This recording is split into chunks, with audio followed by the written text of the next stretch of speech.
आपल्या आयुष्यात कधी गरिबी येते, कधी श्रीमंती येते, पण दोन्हीही कायम राहत नाही.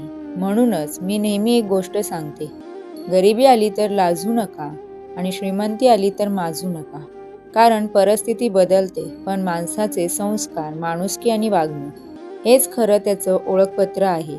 ज्याच्याकडे काही नाही त्यानं उभं राहताना किंमत समजली पाहिजे आणि ज्याच्याकडे सर्व काही आहे त्याने जमिनीवर पाय ठेवून चालायला हवं. हा संदेश फक्त शब्द नाही, हे आपल्या समाजाचं बळ आहे. एकमेकांना उचलून धरायचं, सोबत घ्यायचं, तेव्हाच आपला विकास खरा ठरेल. आज मी तुम्हा सर्वांसमोर एक साधा पण अतिशय मोठा संदेश घेऊन उभी आहे. गरिबी आली तर लाजू नका आणि श्रीमंती आली तर माजू नका. आपल्यापैकी बहुतेकांनी आयुष्यात दोन्ही टप्पे पाहिले आहेत.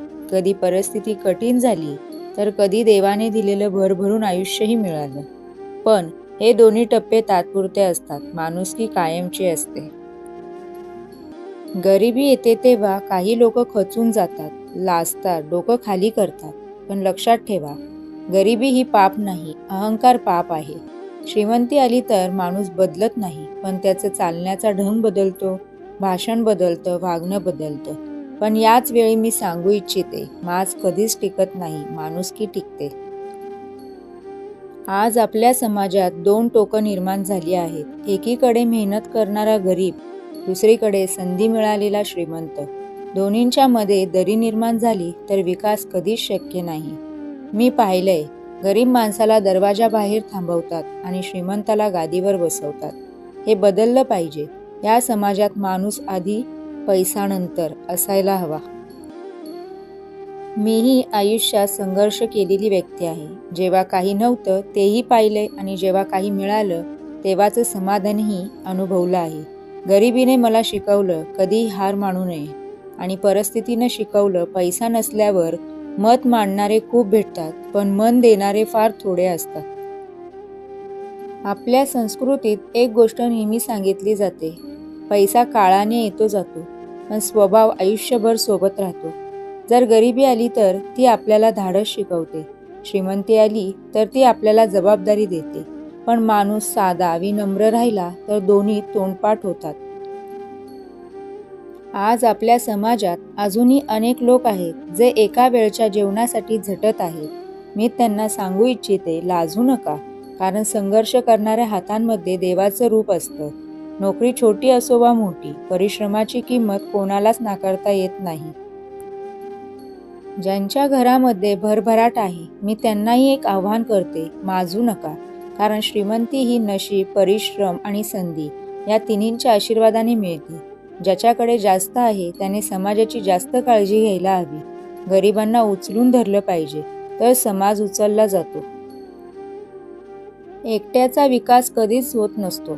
एका घरात दिवा लावून काही उपयोग नाही. आपल्या गावातल्या प्रत्येक घरात दिवा लागला तरच उजेड होतो. गरीब श्रीमंत अशी विभागणी नाही. आपण एक समाज आणि एक कुटुंब आहोत, हे विसर पडता कामा नये. आगामी काळात आपण शिक्षण, आरोग्य, रोजगार आणि सुरक्षितता या 4 स्तंभावर काम करणार आहोत, जेणेकरून गरिबाला संधी मिळेल आणि श्रीमंताला जबाबदारीची जाणीव राहील. विकास म्हणजे फक्त रस्ते, इमारती नव्हे. विकास म्हणजे प्रत्येक माणसाच्या चेहऱ्यावरचं समाधान आणि हसू असतं.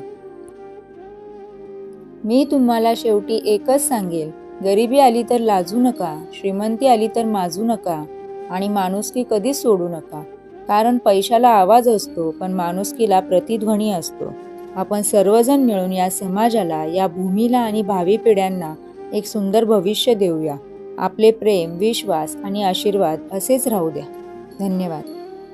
गरिबी आली तरी स्वभावाचा दिवा विझू देऊ नका. श्रीमंती आली तरी अहंकाराचा झेंडा उभा करू नका. माणुसकीच्या वाटेवर चाललं तर जग साथ देतं. पैसा बदलतो, पण चांगुलपणा कधीच बदलत नाही, हे विसरू नका. तुम्ही कितीही गरीब असलात तरी तुमच्या दारी आलेला कोणताही माणूस उपाशी जाणार नाही, याची काळजी असावी. कारण मोठेपण पैशात नसतं, मोठेपण मनात असतं. आणि तुम्ही कितीही श्रीमंत असलात तरी पुढे जाताना अहंकाराची पायरीवर पाय ठेवू नका. कारण उंची पैसा देतो, पण मान फक्त माणुसकी देते.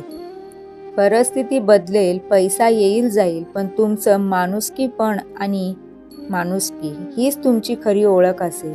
श्री स्वामी समर्थ. जय जय स्वामी समर्थ.